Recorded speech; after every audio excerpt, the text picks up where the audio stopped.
What's up, guys? So the Moto E6 Plus was actually announced today, and kind of disappointing for US buyers. I was planning on buying it today, but unfortunately they're not gonna sell it in the US, so I don't know what's going on there.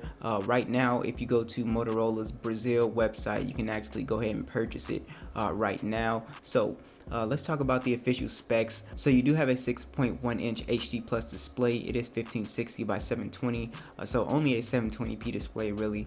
You have the Helio P22 processor. You do have either 2 or 4 gigabytes of RAM and 32 or 64 gigabytes of storage. Now the weird thing with this phone is that for the Plus version, you only have a 3000 milliamp battery. That's the same battery size in the standard Moto E6. So for the rear cameras, you do have a dual setup, 13 megapixel and a 2 megapixel depth sensor, also an 8 megapixel front.